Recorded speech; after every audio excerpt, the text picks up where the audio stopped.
system. 0.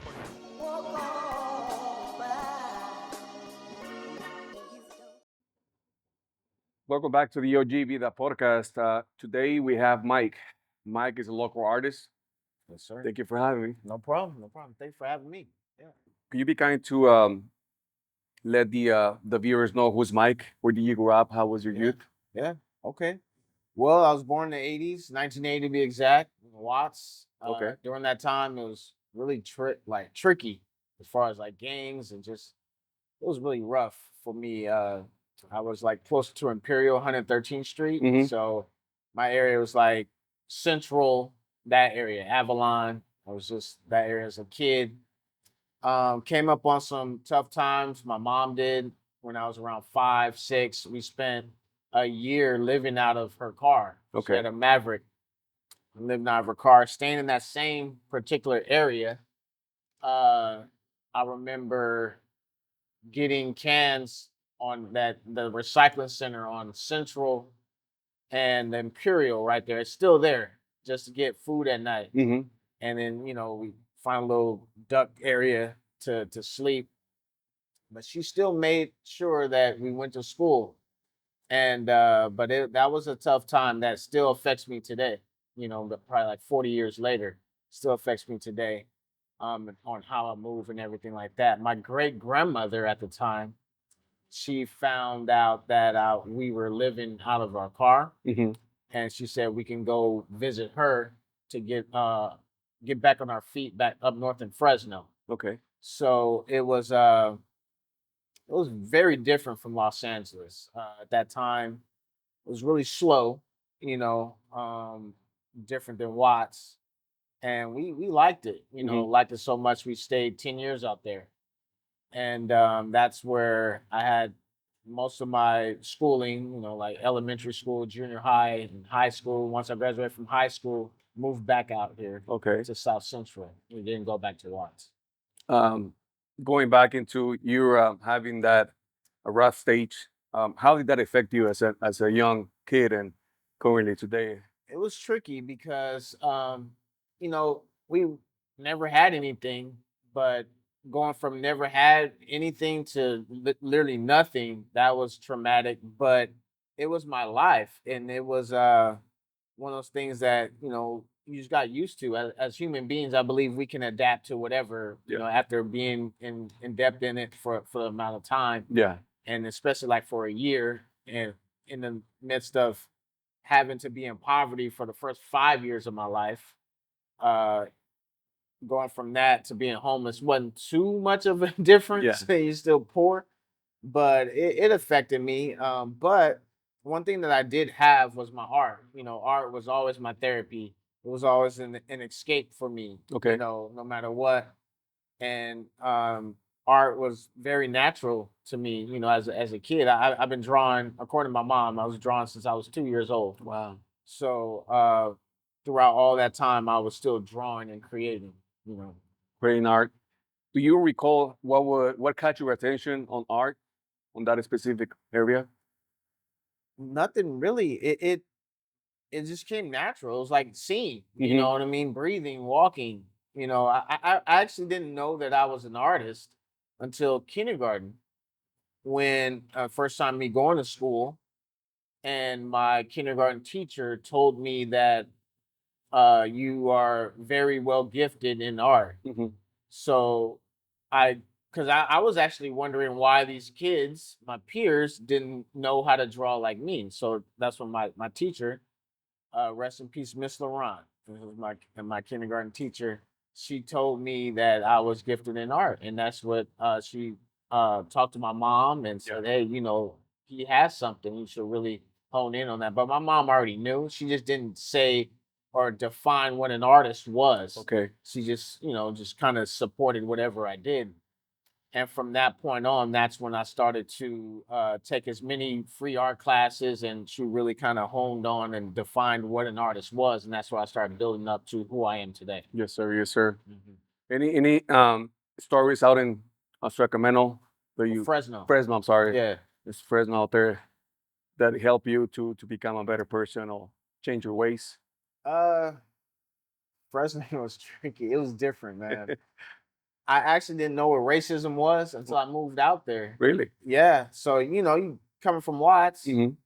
it's not, no racism. I was around all just black and brown people, Yes, sir. going to Fresno. Now I'm around prejudiced white people, and I'm talking about like the Ku Klux Klan is walking down the street type on Martin Luther King. And I didn't even know what that was. As a 5-year-old, 6-year-old, you don't know what racism is. Hmm. Your mom doesn't sit you down and say, oh, well, this is what racism is. So for the first maybe 2 years, I had to adapt to that, going from um 98% black classes Hmm. of being people in my class to being the only black kid in your school. That's a culture shock. Yes, sir. And those kids at that time, they were kids of racist men and women, so they're picking on me, beating me up as in third grade, and I didn't know really what that dynamic was. I've never gotten to a fight because of me being black. I didn't even know really what that was. So I remember having to just stay in lunch and recess in my with my teacher, Mr. Bennett. Hmm. And crazy, by grace of God, he was an artist too.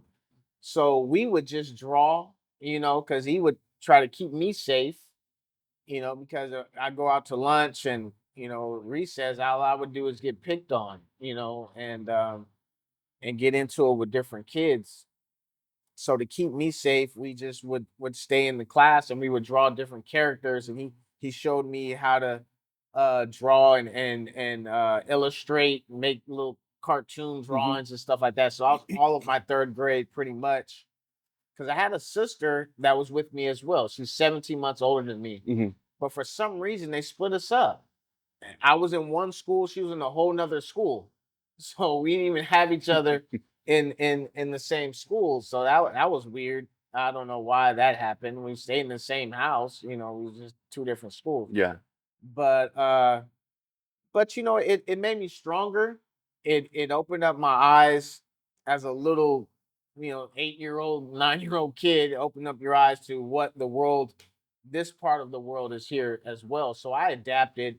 Like I said, it took me a couple of years, but I eventually, adhered to the people that really was messing with me out there. So Yeah. yeah. So you were getting bullied at that time. Yeah. I was small. I'm still small. So just imagine, back then I was really small, and I was just, like I said, you just go into it not knowing what is what. You go into a whole different city, being the only black kid in a new city. Yeah.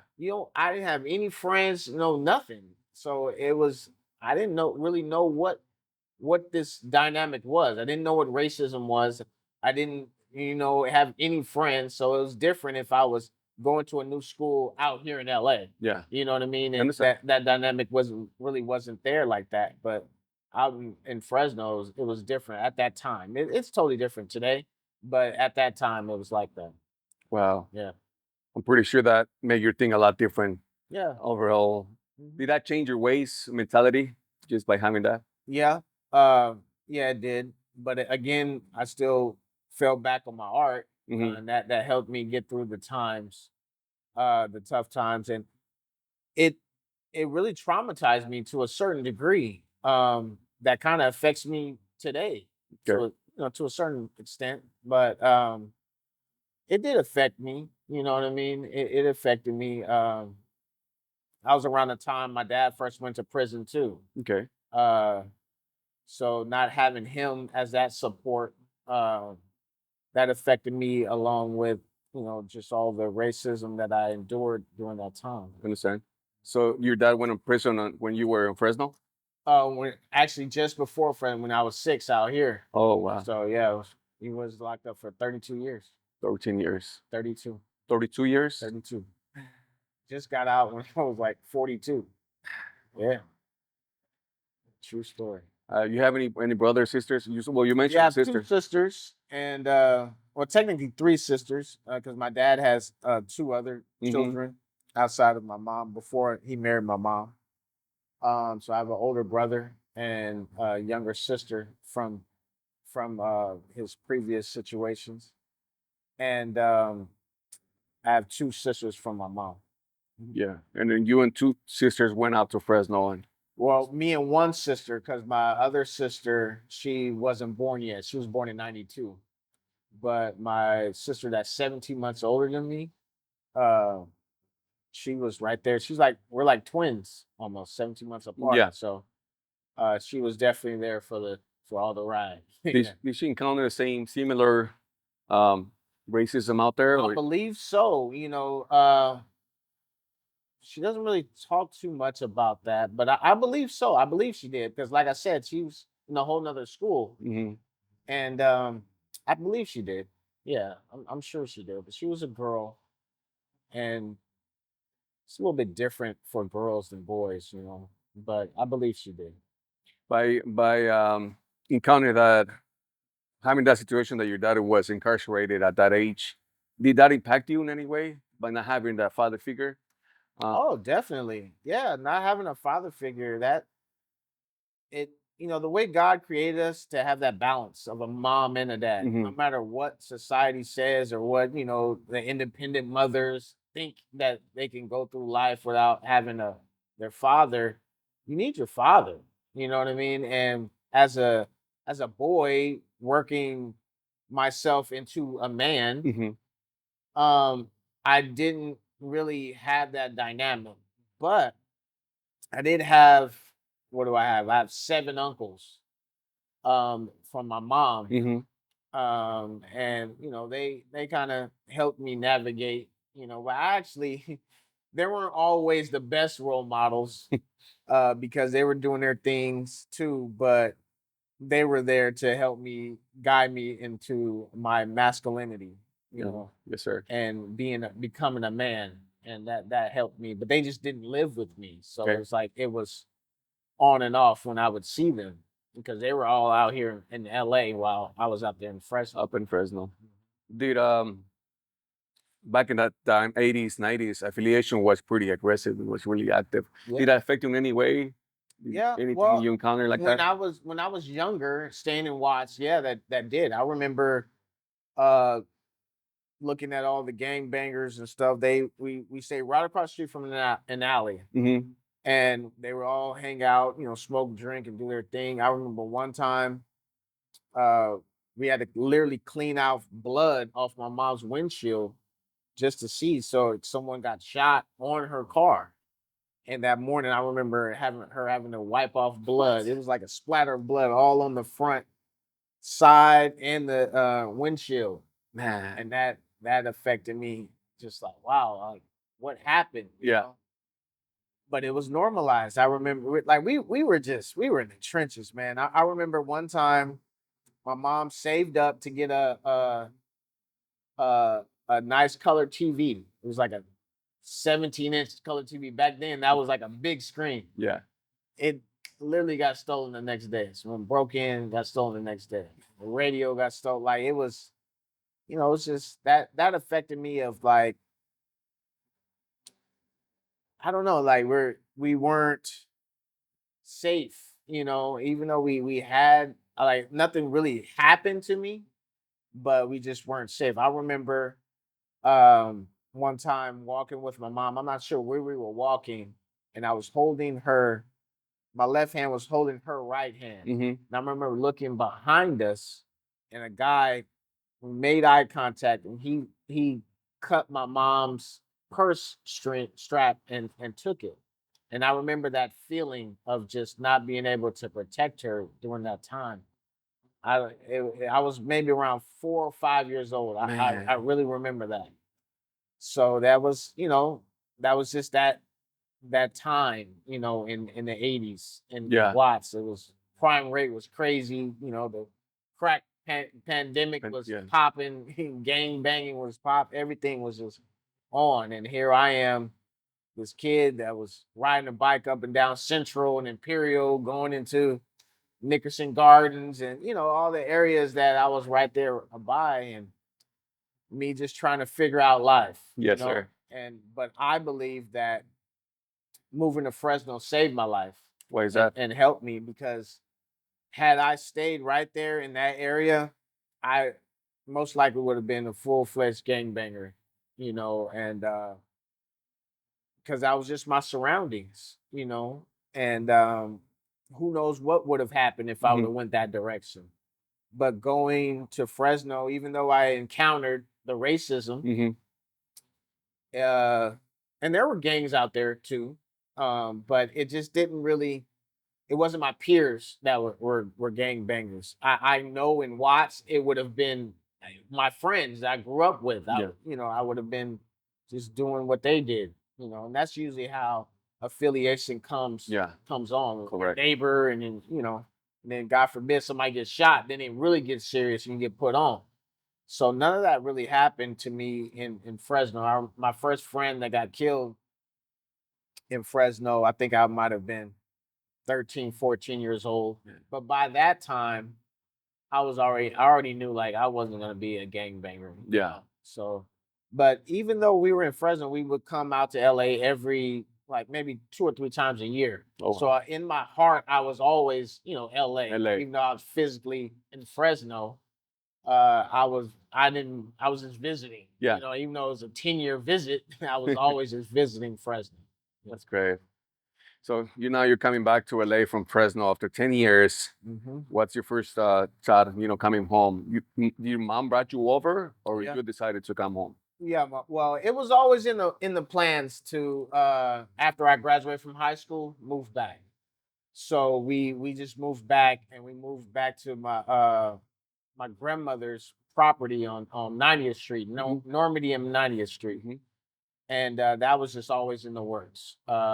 But my little sister by that time, she was 6 years old. So, but we weren't gonna wait till she graduated from high school to come. We didn't like Fresno at all. Really, it was slow. It was just still that racism dynamic was still kind of there. It wasn't as bad as the '80s, but it was still kind of there.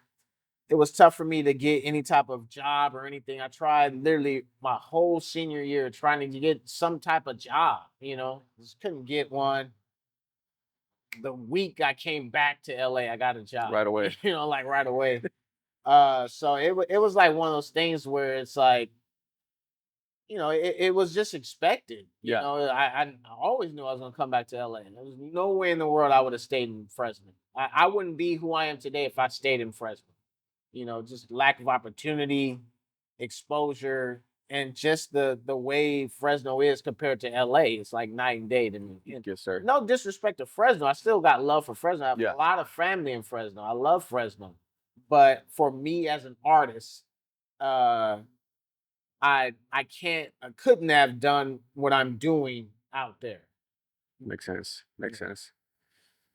Anything that you have gathered and that experience in Fresno that you feel that had changed your ways in your life?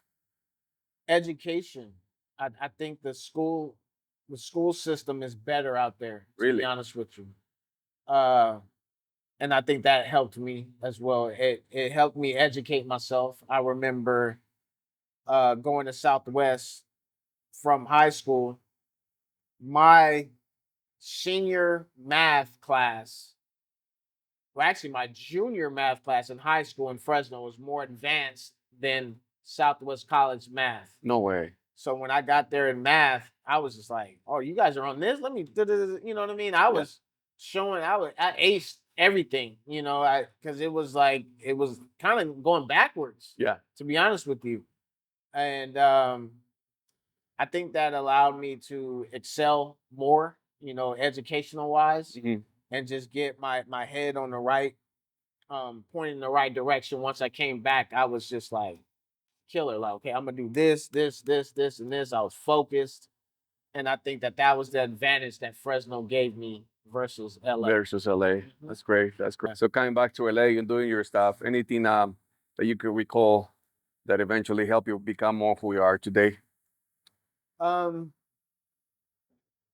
Me going into fashion school, I went to FITM, graduated from FITM, got a What's bachelor's. FITM for the viewers? Fashion Institute of Design and Merchandising, Okay. downtown. great fast school. I don't believe they're open anymore, but that helped me, and really go back to my mentality about racism. I encountered racism there as well. Really? Yeah. Every day I would get stopped by security guards because I was who I am, going there. So, being a black man like how I am, that doesn't always align up with the stereotype of fashion. I'm not uh awkward. I'm not dating men. I'm not, acting different, like a model or anything. Yeah. I'm not like sassy or nothing like that. And there's nothing wrong with that, but I'm not that. You know what I mean? Yes. And they just saw that, oh well, who is this guy? I really kind of stuck out. In addition to, there wasn't too many black guys that went to fit them. So I would get stopped every day No way. trying to go to school. I would get stopped, like, because for anybody that remembers or even knew about it, it was three elevators. Very bougie college, by the way. It's three elevators to go into this high rise to go to school, and you know classes at 8. School, all the students are kind of piling up around 7:40 to get to class, 7:45, and I'm, one of the probably 50 kids that are out there. And when you're in the midst of this group, and every day the security said, "Hey, you, let me see your security badge or what was my ID." You kind of feel some type of way, like, why are you picking on me? Every day. And it didn't, I was just chopping it up to the game of, I already see what this is, but it was one time where it made me late for a final, and that's where I kind of got irritated because it was almost the same people stopping me all the time. But that kind of molded me into who I am today. And I'm really like kind of like a low key, in addition to an artist, like a revolutionary Okay. person.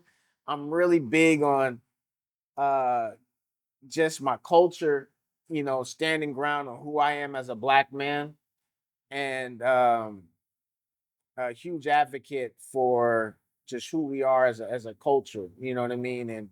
And anti-racism, stereotype type person. And I get a real joy in people saying, "Oh, I didn't think that you would be that way," or "You're a little different." I love educating other cultures about this perspective of who a black man can be. You know what I mean? When I was in Paris last year, or in France for the Cannes Film Festival, there was so many people like who are you? You know what I mean? They were trying to gay, like, you don't rap, you're not an actor, like, what do you're an artist? Like, they were so surprised in me being an artist. And we were out there for my documentary that we were promoting. And they were very just kind of, Skeptical. yeah, skeptical because they're not used to that, and it was un it was very, like, unusual for them to encounter just a black man. I'm not a basketball player. I'm not a rapper. I'm not on tour out Yeah. here. And I love that because it gives you a whole nother perspective. Like, yeah, we're this way as well. Yeah. We're not the stereotype that you see in the media, and that is what's pushed as a black man or in black culture. And I love traveling all over the United States and the world, giving a different perspective of what black people can be, because we're this as well. You know what I mean? It's just not pushed in the media. And I can go down a whole rabbit hole talking about systemic racism and what is portrayed about us in the media and stuff like that, because they only highlight the worst of black people, like gangbangers, crackheads, and you know that, or um basketball players, football players, or a rapper, and that's it. You know what I mean? They're not talking about all the other things, lawyers, doctors. Like my sister, the 17-month-old that's older than me, she's a doctor. John Hopkins doctor. You know what I mean? So they're not highlighting people like that. They're highlighting the basketball wives and the people pulling their hair and we fight each other and arguing over dumb stuff. That's the only way we get highlighted. While a lot of other people, they get the plethora of everything else that they can do. But that's just I've gained that mentality based on just my encounters. It's, like I said, the seed started when I was 6, 7 years old, moving to Fresno and just seeing and peeping different things growing up, you know what I mean? And just here I am today. And it still goes on today. It's just in different pockets, Yeah. that I can navigate around. You think racism has changed evolution into a different ways? Yeah, it's definitely, it's not in your face, blatant. Oh, you can't come here. Whites only fountains. It's not like that anymore. It's more systemic. It is definitely here and thriving, but it's in a different way. It's systemic. You know what I mean? It's it's redlining. Where they say, okay, well, we don't want this group of people moving into this area, so all of the realtors just won't rent to them or sell to them, and they do gentrification in certain areas, where they kick the people out or raise the rent to where you can't afford it. And then if you're not, and one thing that, and like I said, I could talk about this forever. My philosophy right now is South Central. Okay. Have you noticed that they're really big on parking and giving tickets? Like, you can't park on this side of the street, and street sweeping and stuff like that. That's designed to get you a ticket. Hopefully, you can't pay the ticket. What happens when you can't pay the ticket? Your car gets impounded. Your car gets impounded. Hopefully, you can't get it out the impound. Then what can't you do when you get your car in the impound? You can't go to work. So when you can't go to work, what do? You probably gonna try to do something illegal or do something. Yeah. So to go where? To jail. They want to take you off the street. It's all part of the system. Where I'm at now, I stay in Granada Hills. I'm gonna park my car backwards for a week on my street. Nothing's gonna happen. There's no street sweeping on my block. Yeah. You know what I mean? I stay in a real nice neighborhood. But when I was staying on 90th Street, I noticed that the parking people were patrolling. When I'm in Compton, when I'm in Inglewood, they're patrolling. They're looking for any little thing. You know what I mean? Oh, we got you. You're 10 inches over the red, $80 ticket. You know what I mean? Yeah. And you're already struggling financially. So can you may or may not be able to pay that ticket. So they hope to have a domino effect to get you on hard times. You know what I mean? Yeah. Impounding your car, keeping you down and under. And that's a strategy to eventually get you locked up or get you in a life of crime to be able to pay or sustain, all of these bills. They want to keep you under. And that's in my philosophy. I don't know if it's true, Yeah. but that's just my philosophy of just systemically, this is what they want to do in these areas, because it's not like that. So, like I said, I can talk about all day because I have a whole philosophy behind why they do what they do. I think we have time to talk about all of that. I just want to go back as you stated that you were in France Yeah. doing art. How did you got yourself involved into that? Well, shout out to my good friend Christopher Walters. He's a director of my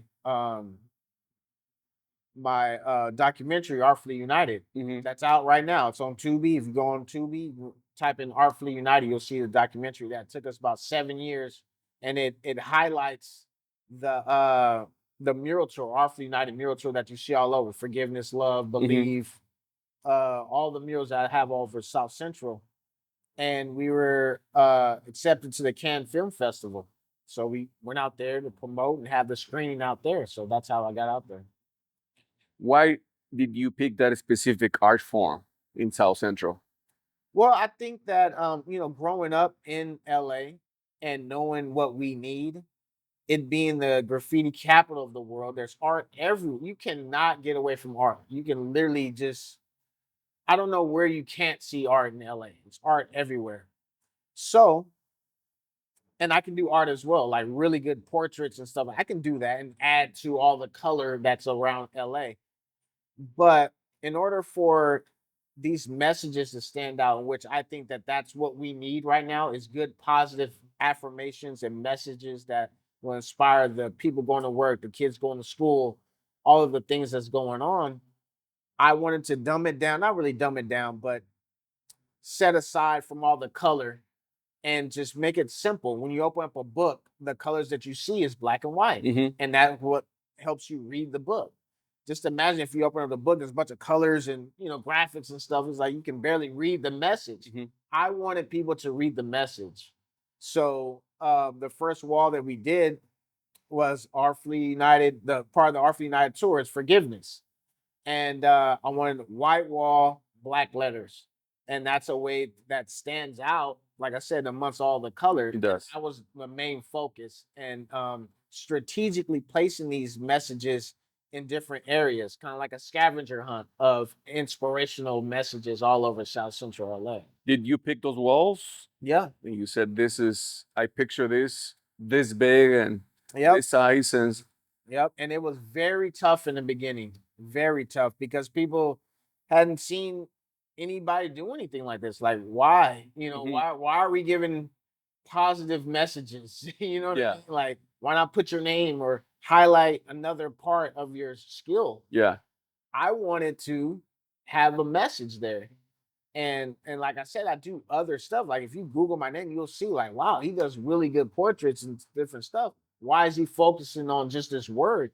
Because I think that that's what we need right now. And I'm um over the last 10 years, that's what people have honed in and recognized me for. And I guess I accept that. You know Mhm. what I mean? If that's what the path that the people have chose me to go, I'm going to go down that path of just spreading positive messages. Not only in LA, I plan on doing these all over the world. But that was my main focus because I am a product of these areas. So I know that when you're driving down Maine, you may need a message that says keep smiling. You're driving down Imperial, you may need a message that says love. When you're in Inglewood, you may need a message that says believe. You know what I mean? Because you never know what people are going through that day. And I've gotten crazy testimonials of people like literally crying to me, giving me the craziest hugs and talking about how my messages have really helped them get through the day. They're going through some hard times, and the messages of unity and empowering, just all the stuff that I've done, social justice, you name it. We are one. I have a mural on Figueroa that says "Have faith." You Mhm. know what I mean? Can you imagine Yeah. Figueroa? You look up and it says "Have faith." Like that's gonna like shift your whole Yeah. mindset of whatever you had going at that time. Your mood. Yeah. Yeah, your mood, and that's really what it's for. And I thank God for that, really, because he he placed that message for me to do that, and that's what I'm doing. What do you mean by Like that? that. Like I didn't come up with that. It was really a way that he actually, I believe, spoke through my wife. Because let me backtrack a little bit. I had a store on Melrose for 14 years, and I kind of got tired of doing custom shoes, custom clothing, stuff like that around 2013. And then my girlfriend at the time, my now wife, Mhm. she said, why don't you start doing murals? And I was gonna just go around just putting my character, Powerful Paul, Mhm. around everywhere, And she was like, no, you have to have him saying something, and why not say something positive, I was like, okay, might do that. And I was driving down Gridlock, going east on Slauson around 5 o'clock one day, and I was just traffic right there. It's crazy. Mhm. And I looked to the left and seen this blank wall. I was like, that'd be a cool spot for a mural. Guerrilla style that went up to them and said, hey, you want, can I do this mural for you for free? I didn't get paid for any of this, by the way. Really? Yeah, no, I didn't get paid for it. In the beginning. And really for the first 10 years, for the most part, um, it was really just my donation. And like I said, shout out to Chris Walters because he sponsored the murals. He funded the paint and all that stuff to allow me to do the murals, And I thank God for him for that. And he saw the vision too. You know what I mean? Mhm. Because I honestly, I had never done murals to that magnitude. I didn't know what I was doing, but I knew that I was gonna figure it out. I knew it wasn't gonna stop me, just me being unknowledgeable about how to do murals like that, because it was 100-foot mural. I'm used to doing canvas pieces that are maybe like a couple of feet. But I eventually figured it out. And then after I did that, crazy response from the community. And they're saying, when's the next one? And I wasn't planning on it. I was like, let me just do this. I was like, wow, the next one. I didn't even think about that. And did another one, and then just came up with a number. I think it was 20. 20. 20. So I'm doing 20. I'm on like maybe number 16. I probably turn down more walls than I accept because they're either close to another wall that I've done Mm-hmm. or they're just not, it's not much exposure. So in order for you to be part of the Art United Mural Tour, you have to be on the busy street. The wall has to be grand, and it has to be close, not close to any other walls. However, I have ventured into doing private homes and other locations that they want a Art United wall. They're just not part of the tour. So for the last couple of weeks, I've been doing different houses. Like people have wanted the murals on their house. Like they want to says create another one that says legacy, and it's literally on the side of the house. And that right there is like, wow, these people they want it on their house, And next, I guess, would be tattoos. But Yeah. actually, there's a couple people that have tattoo powerful Paul, my character tattooed on them. No way. Yeah, a couple of people. My homeboy Brandon and another associate of mine, Crucial. He has powerful Paul on his on him. So Yeah. that just seeing people really gravitate to what I create and really build up a genuine cult following. It's not nobody but God. You know what I mean? It comes at ease, Mm-hmm. and it has really taken over. You know what I mean? There's no big machine behind me. I'm not sponsored by any major corporation. It's literally pretty much just me. You know what I mean? Yeah. But a lot of people, when they contact me and they hit me up and they ask for a different mirror, they're like, "Wow, I thought that it was like this big old operation." And it's really just me. But I'm really big on presentation. You know what I mean? Yeah. Because people, like I said, it goes back to the stereotype. People are already looking at me to fail, to be unorganized, to be unprofessional as it is. So I have to kind of step my game up 2 times. Yeah. You know what I mean? Whenever people encounter me. Going through all of this, where do you see yourself as an artist? Like 3-5 years from now, where do you see your work going to? Yeah, that's a great question. I see myself having an academy, not necessarily a school, but Mhm. teaching kids art, because the murals have erupted art inquiry from the youth that have been seeing me work on these in these different areas. So I want to create some type of after school program or a location where the kids can come and get art instruction. Okay.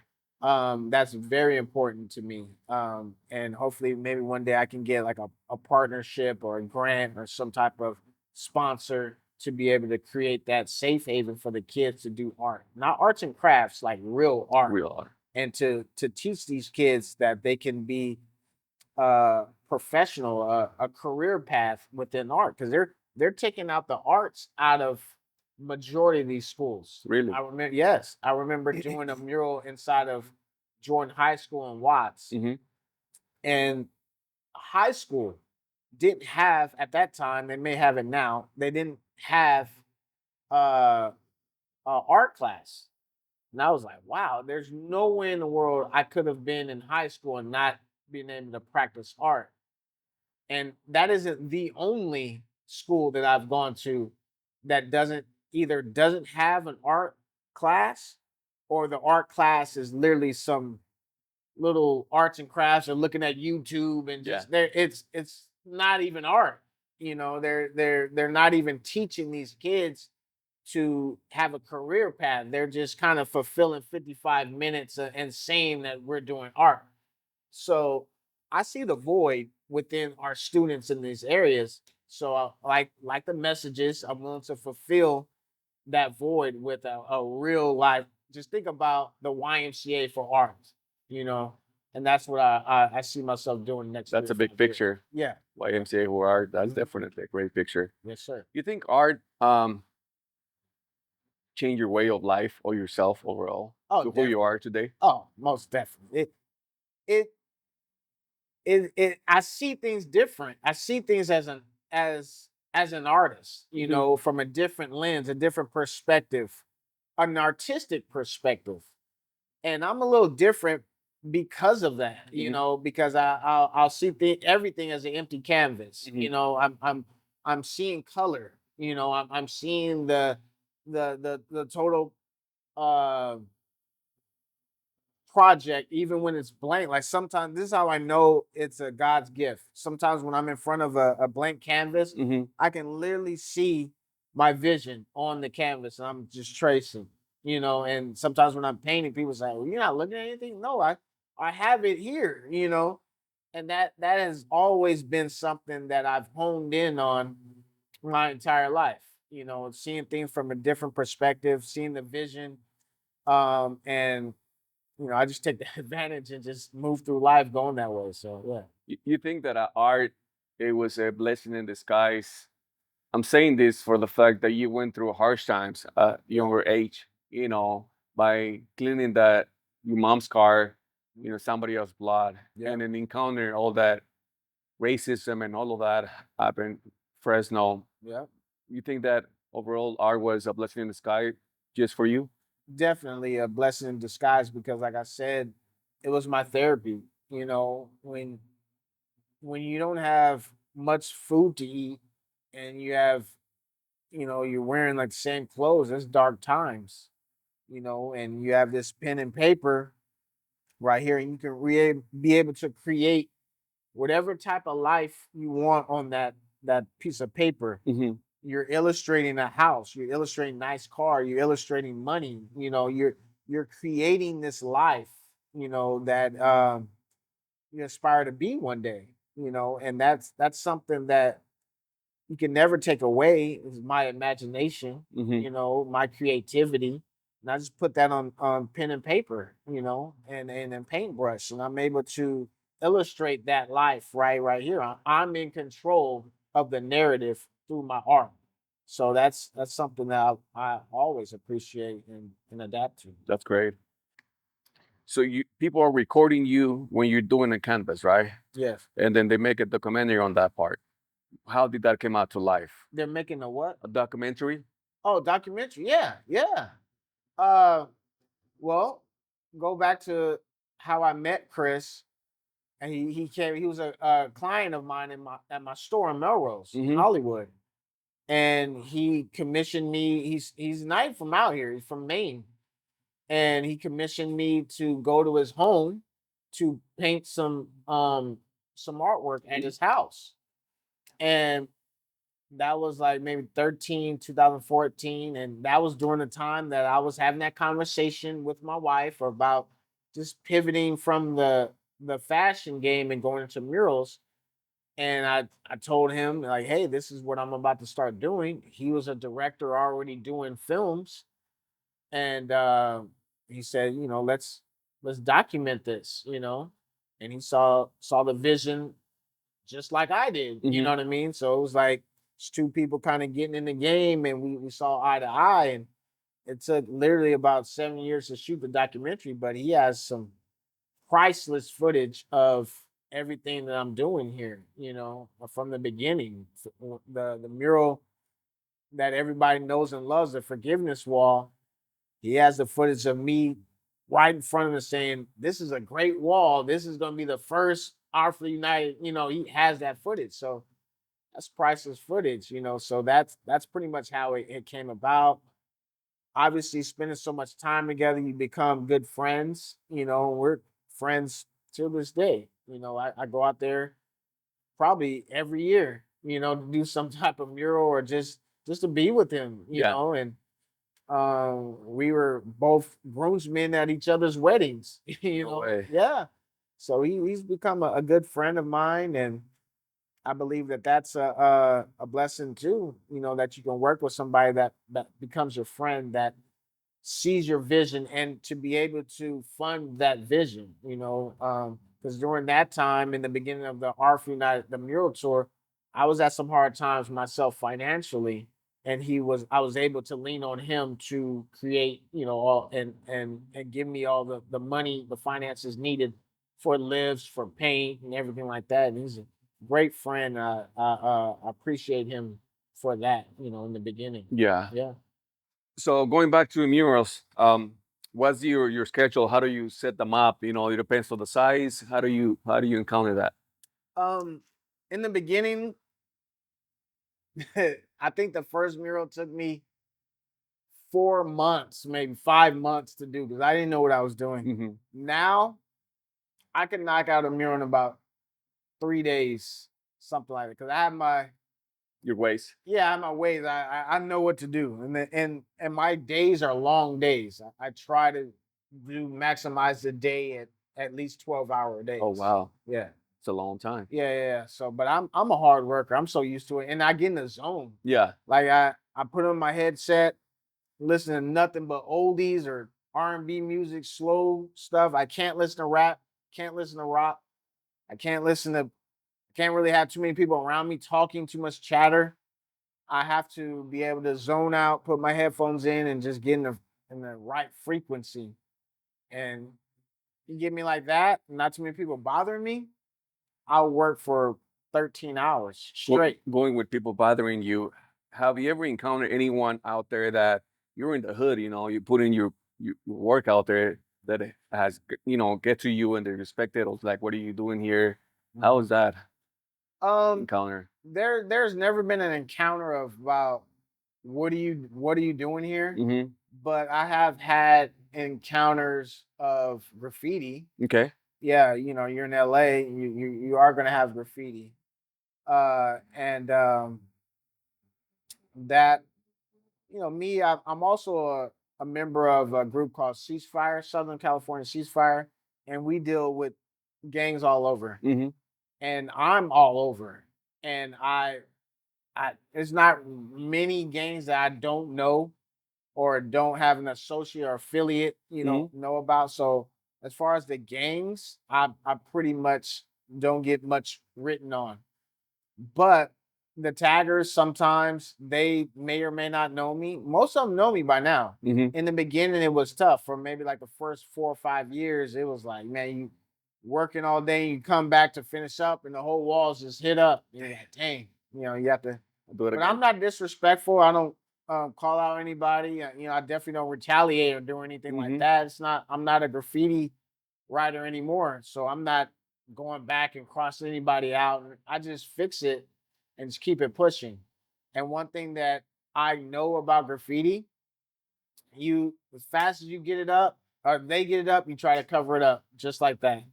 So if they hit it up on a Monday, I'm trying to be on it Monday or Tuesday. You know what I Yeah. mean? Uh, and that's literally it. The only time where graffiti has helped me was the Kendrick Lamar mural that I did at the Tams in Compton. I was in Vegas working on another project, and someone wrote on it, just literally just scribbled over the entire mural. It What? was after the Dodgers won, and the guy was drunk, something like that, and he just scribbled. He didn't write his name, he didn't write a gang or nothing. He was just literally just scribbles throughout the whole thing. And normally I do not write on or film someone writing on my mural, but that day I did. And I said, look at the disrespect or something. I forgot what I said in the video. I said, okay, I'm gonna fix it though. And that video got to Kendrick, and he wrote Whacked Out Murals, that song that's on the GNX album, from me, getting getting fixing the mural. So that was like the only time that someone writing on my mural was Your like mirror. really a good thing. Yeah. But other than that, someone writes on it, I just fix it as quick as possible and just keep it pushing. And after a while, I have the advantage in that situation. They're doing the illegal thing and I'm not. So we can go back and forth. Yeah. It's like, for what? You might as well just write next to it. You know what I mean? Why are you writing on the mural? If there's a blank wall right next to it, just write on that. Have the city, fix it. But and that's what for the most part they do. Every now and again, I will get some, some hit ups. It's LA, and I have a lot of murals, so it's a lot of management, goes on. But I have a lot of lookouts, a lot of people that let me know, like, hey, this mural right here on Western, and this mural right here for Crenshaw, you got to hit up, and I immediately just So you go back and retouch them and mm-hmm, put it back to normal. for sure. How's the community taking that your art? Do they help you out? In case anybody else wants to do damage to it, do they step up and say, "Hey, that's Mikey right there," you know? Yeah, people do, and I have some people that actually fix it too. Like, Really? yeah, I've gone to, like, I've been told sometimes, oh, someone hit up on your mural. Hmm. I go back to fix it, and someone's already fixed it. And I'm like, wow, save me a trip. But yeah, people show me love. And when I'm actually sometimes working on it, people, oh, I love your work. Let me buy you lunch, or Hmm. let me bring my catering truck. Let me get you some food. And I get a lot of love, like I said, from the community, because people are really looking at these as their safe spaces. Hmm. I remember when I was younger, a pastor, shout out to rest in peace, Pastor Pearl, and she told me I was a preacher. I was like 18, 19 years old at the time. I was like, there's no way I'm gonna be a preacher. But today I kind of see what she was saying. I'm the preacher. The the walls is the pulpit, and the congregation is the community. And these are changing people's lives, you know what I mean? Hmm. And it may not be a preacher as far as I'm in church or anything like that, but this is giving a message that is resonating with people's mental psyche, every day. And it's helping them better their lives. You know what I mean? That's ultimately, what you want. Unless you're just downright crazy, everybody wants a better life. You Yes. know what I mean? Everybody wants to be happy or anything like that. And whenever I go in these different neighborhoods, it doesn't matter where I'm at. I've been in literally the trenches. Hmm. Man, these people are showing me love. That's great. They're really showing me love, and I appreciate that. You know what I mean? And I'm not afraid to go up to whoever and introduce myself. It was one time where I was scouting out a mural, and my past murals at that point probably saved my life. I was scout when I say scout out the murals, when I go to the location, I kind of see what message could go there. I'm looking, I'm taking pictures, doing that. So I was doing that, and this guy walks up like really fast paced with a torch in his hand, torch lit, and he was coming towards me, and I was like, "What's up, man?" And he was like, "Oh, what are you doing here?" That actually, going back to that question, what you were saying, that did happen. But he wasn't a gangbanger. Hmm. He was just saying, like, "What are you doing here?"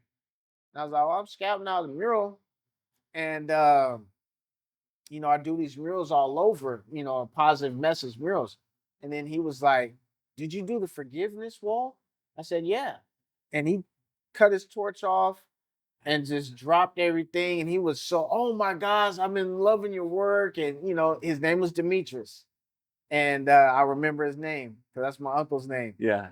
And he was just showing me love. It totally 180 from whatever he was Yeah. doing. And he was saying, "Man, I've been getting harassed over here." I think he was homeless. He said, I'm right here, and I've been getting harassed by different people, and I was here to torch you." He was, he was 100 with me. And he says, "But man, I love your work. Keep doing your thing." You know what I mean? That resonated with me. It was like, the streets pretty much had my back. I A lot of people don't know me Hmm. for obviously from the work, and I'm working on that. And it may save my life, because Yeah. sometimes people won't ask, any questions.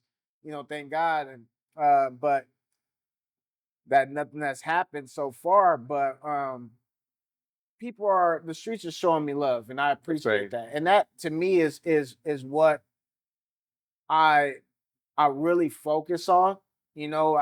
I never go to any location, all Hollywood. Mm. I can have sprinters up and down, reporters, and people holding my paint tray and doing all this Hollywood stuff.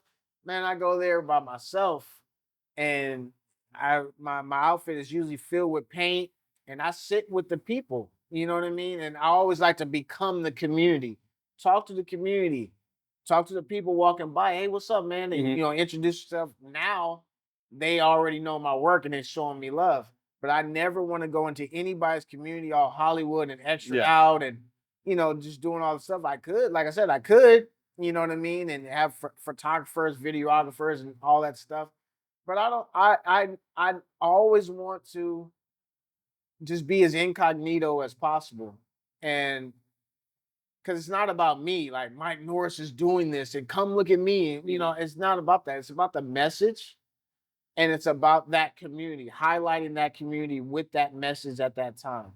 And to a certain degree, that is not a good thing for me as an artist because a lot of people don't know who I am because of me just doing the work and then getting on. You know what I mean? I don't want too much rah rah around what I do. I just want this message, and that comes to where like, oh, I didn't know it was you. You know what I mean? Whereas some artists, they want all the bells and whistles. They want like, come look at me, come, the Yeah. news and all that stuff.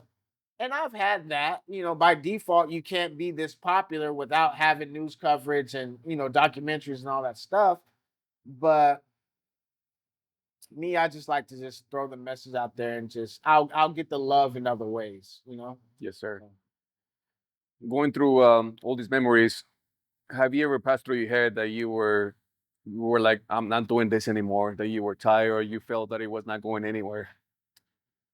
Yeah, at times, because I go through my personal rifts as well, and ups and downs of just seeing that maybe this won't work, financially. That was more so in the beginning for like the first 3 or 4 years. It was like, man, I'm doing this. My ideal was to do maybe 3 or 4 walls, and you get picked up by this big sponsor and they're paying you to do, and but that didn't happen, you know what I mean? But I just stayed consistent. I'm a firm believer in God, that everything happens for a reason, and he never uh made it to where I'm back in 86 where I'm homeless. I had to go through these hard times to make me who I am today, and I appreciate everything that I've done today, and it just made me a stronger person. But it hasn't always been the way it is last couple of years. It hasn't always been that way. But I appreciate the level of struggle that I've gone through because it makes me appreciate this level of life even more. Yes, sir. Yes, sir. How's you have any kids? Yes. Do they anyone want to follow your steps? Yes, my son, my youngest son, he's 10. He loves animation. Mm-hmm. And he goes back and forth. He said when he was like 6, he wants to be an architect. And I like that. But now he wants to go into animation. And I like that as well. Either Yeah. way. But he draws and he does his thing. So I think he has a good gift too. Good. We try to support me and my wife who support him in any endeavors of getting supplies and markers, paints, whatever he needs. Yes, sir. Yes, sir. Yeah, I do think that art is genetically, like, I'm not the only artist. I have a couple of uncles Mhm. that are great artists. And one of them is better than me. He just didn't really push it like I did.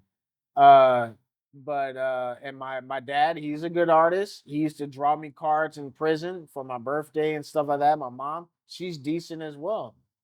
So and I have a couple of great uncles that are really good artists as well. So I do believe that art and artistic ability Yep. is in my bloodline. Mhm. That's good. Anything else that you want to add to the viewers that you feel that any messages or anything like that?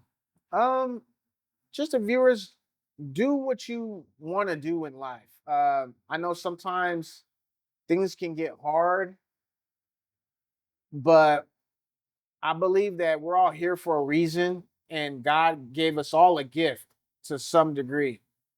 And hone in on that gift, and He will provide for you a stable lifestyle. Sometimes we kind of get stagnant. We do things for money. I don't do my art for money at all. I make money off of my art. You know what I mean? I Mhm. never. The second you start to do your art as an artist for money, your integrity just drops. You start to do whatever, like, oh, I'm just doing it for the bread. Yeah. And then it's like you're not even focused. Like your creative ability is just very low because you're doing what somebody else wants you to do. You may do something that you don't even want to do. You're just doing it for bread. But everyone has a gift, even if it's not art, it could be something else. Do that. You know what I mean? And you'll be good and stay consistent and believe in yourself. You know what I mean? And I believe that everything will work out in the end. I think believing in yourself and doing what you love makes Yes, a lot of sir. difference. Makes a Makes lot a lot of makes difference. a huge difference. And it makes life so much easier. You know, people look at me and they think I'm in my 20s. Now I'm in my mid 40s. It's because I live life doing what I want to do. Yeah. You know, I hadn't had a job, like a job in over 25 years. I've been an entrepreneur for 25 years. And I love my life. I cannot wait to work again. Yeah. You know what I mean? And you rarely hear people say that. It's Sunday, but, oh, I gotta go to work. You know what I mean? Like, no, I can't wait to work because I love doing what I'm doing. I love that I can make a living off of my art. And I push everyone to go towards that life. It's never too late. It doesn't matter if you're 80 years old.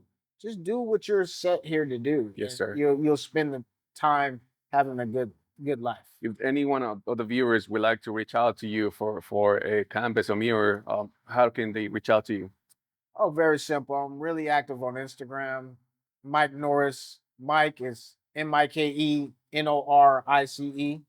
Or you can go MikeNorris.com, or you can just Google Mike Norice. Yeah. You know, you can find me any one of those ways. You pick and choose the area where you want to do the art, or it's just wherever they want to Um, hire you. yeah, when it comes to just art, general art, I fly. I have murals in Detroit, Atlanta, Maine, all over Texas, you name it. But as far as the Art for the United Mural Tour, that's where I'm a little more strategic. But as far as just doing art, Mhm. whoever books me, that's where I'm gonna go. Yes, sir. Yes, Yeah, sir. yeah. Well, remembering everything that you went through in life, that 5-year-old kid, living in Fresno, if you had the opportunity to give him an advice to that 5-year-old kid, what would it be? Just stay consistent. Everything's gonna work out. You know what I mean? Don't get stagnant. Don't fall for peer pressure Mhm. too much. Just stay consistent and stay focused. Yes, sir. Yeah. Well, Mike, thank you for Pleasure. choosing this platform. My Thank you for sharing your life story, and thank you all for choosing this podcast. There's a lot of choice out there, and thank you for subscribing to the podcast, to the YouTube channel, and everywhere else. Again, people, remember that people will respect you as much as you respect yourself. So we'll see you in the next one. Yes, sir. Thank you. Mike, My God. appreciate you, All man. right. Hell yeah. Good.